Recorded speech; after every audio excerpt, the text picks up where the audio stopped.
اعوذ باللہ من الشیطان الرجیم بسم اللہ الرحمن الرحیم ومن یکسب اسما فانما یکسبہ علی نفسہ وکان اللہ علیما حکیما۔ عزیز دوستو، السلام علیکم ورحمۃ اللہ وبرکاتہ۔ سورہ نساء آیت نمبر 111 تلاوت کی ہے۔ اس آیت میں اللہ تعالیٰ ارشاد فرماتا ہے کہ جب کوئی بندہ اپنے ارادے سے کوئی گناہ کرتا ہے تو اس کا وبال اسی پر ہی پڑتا ہے، حتیٰ کہ نیکی کرنے کی توفیق چلی جاتی ہے اور وہ گناہوں کی طرف مائل ہو جاتا ہے۔ پڑھتے ہیں، ارشاد باری تعالیٰ ہے وَمَن یکسب، و اور من جو شخص، یکسب کمائی کرتا ہے، یعنی کماتا ہے، محنت کرتا ہے گناہ کی طرف، اسمن، اسم کا مطلب گناہ، وَمَن یکسب اسمن، بس جو شخص گناہ کرتا ہے یا گناہ کماتا ہے، یعنی محنت کرتا ہے نا، گناہ کرنے کے لیے بھی جستجو کرتا ہے، جو شخص گناہ کرتا ہے، گناہ کماتا ہے، فَإِنَّمَا، پس بے شک، یکسبہ، جو اس نے کمایا یعنی گناہ، علی نفسہ، تو اس کا وبال اسی کے نفس پر ہوتا ہے، یعنی اس گناہ کا وبال اسی پر ہی پڑتا ہے۔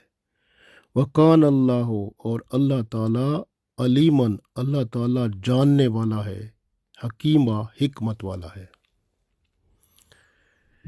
گویا اللہ تعالیٰ نے ارشاد فرمایا کہ جو شخص کوئی گناہ کرتا ہے تو اس گناہ کا وبال وہ اپنی جان پر ہی پاتا ہے، اپنی ہی ذات کو وہ نقصان پہنچاتا ہے، کیونکہ اس گناہ کی سزا اسے خود ہی بھگتنی ہے۔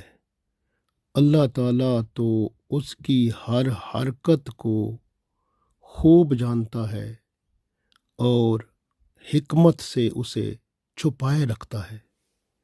وَقَانَ اللَّهُ عَلِيمًا حَكِيمًا، تو اللہ تعالیٰ کو علم ہے اس کی ہر حرکت، ہر عمل کا، حکیمہ، حکمت ہے اس کی کہ وہ اس کے گناہوں کو چھپا لیتا ہے، شاید وہ توبہ کر لے، توبہ کی توفیق اس کو مل جائے تو توبہ استغفار کر لے تو اللہ تعالیٰ اس کے گناہ معاف کر دیتا ہے۔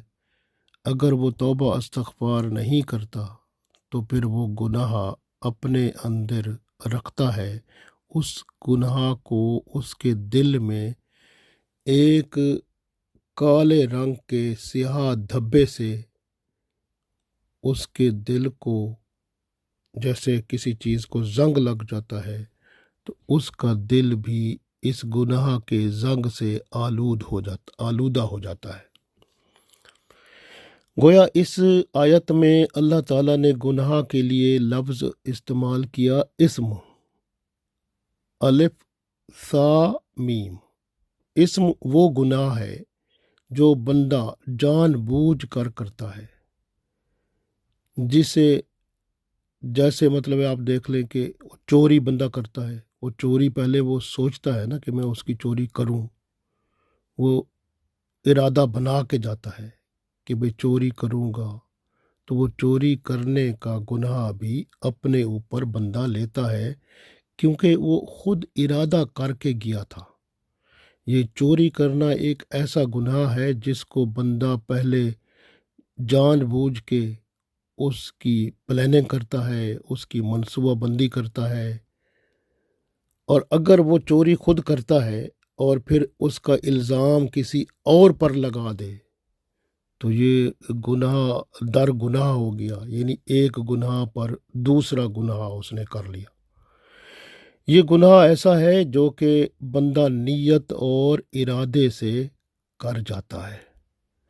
ایسا گناہ اگر توبہ نہ کی جائے تو یہ گناہ اتنا سخت ہوتا ہے کہ بندے کو ہدایت سے دور ہٹانا شروع کر دیتا ہے۔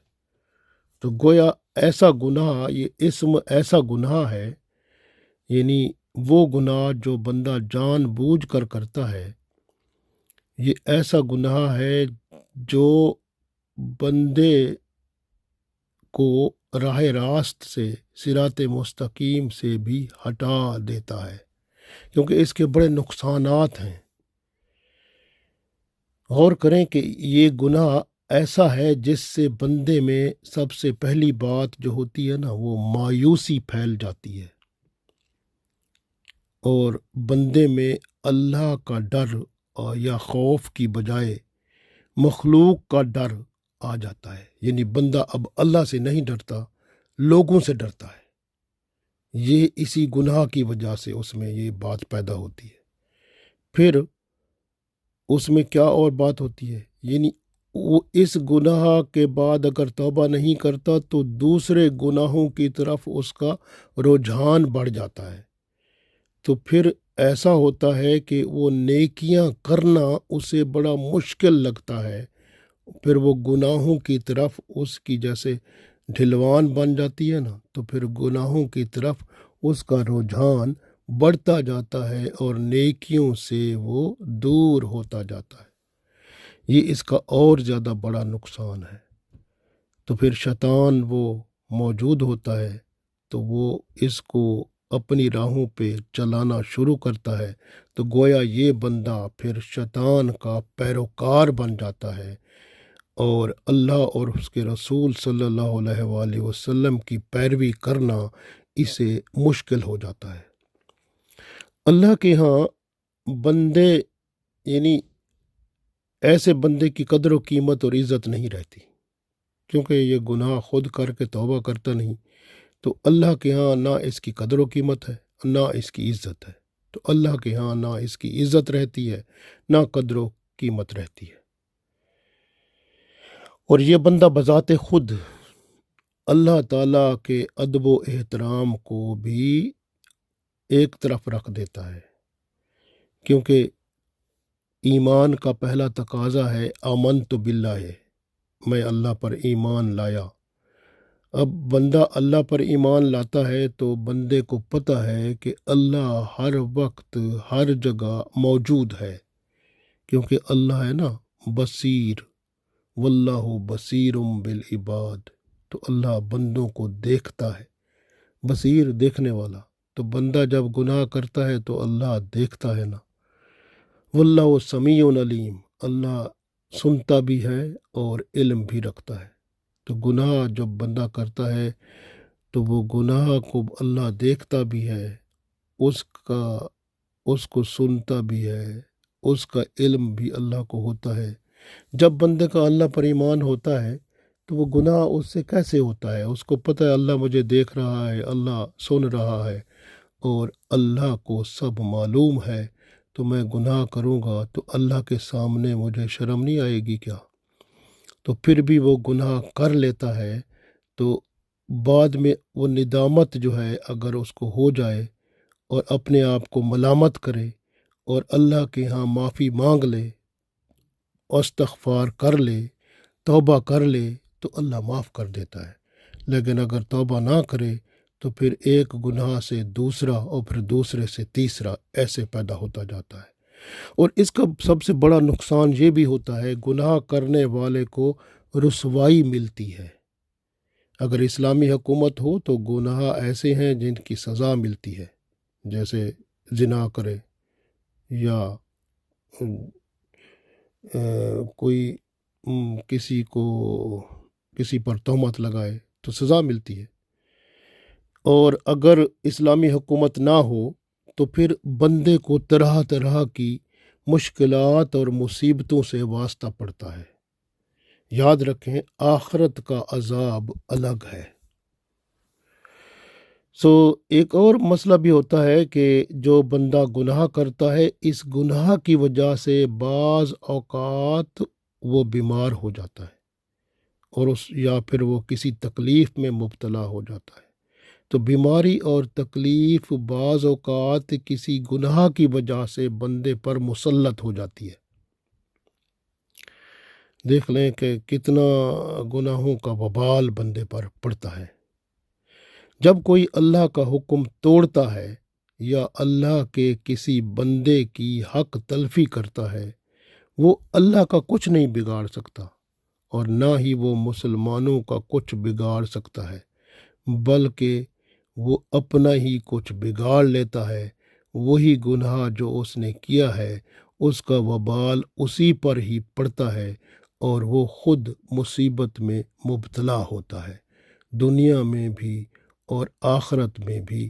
وہ اس مصیبت جو گناہ کی شکل میں اس نے کی تھی اس کی سزا پائے گا۔ اگر توبہ استغفار کر کے مر گیا تو پھر اللہ ضرور معاف فرما دے گا، لیکن اگر توبہ استغفار کی توفیق نہ ہوئی تو یہی گناہ قیامت کے دن وہ اس کو جہنم میں لے جانے والا ہوگا۔ تو اس لیے یاد رکھیں کہ اللہ تعالیٰ نے ارشاد فرمایا وَمَن یکسب اسمًا، اور جو شخص گناہ کرتا ہے فَإِنَّمَا یکسبہ علی نفسی، بس وہ اس گناہ کو اپنے لیے کرتا ہے، یعنی اس کا گناہ کا جو وبال ہے وہ اسی پر ہی پڑتا ہے۔ وَقَانَ اللَّهُ عَلِيمًا حَكِيمًا، اور اللہ تعالیٰ تو جاننے والا ہے، حکمت والا ہے۔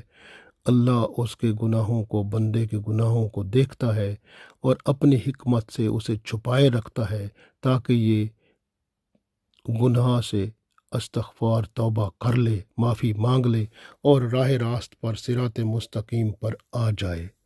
اللہ تعالی ہمیں صراط مستقیم پر قائم و دائم رکھے اور گناہوں سے محفوظ فرمائے، اپنی رحمت اور رضا سے دنیا اور آخرت ہمارے لیے بہتر فرمائے۔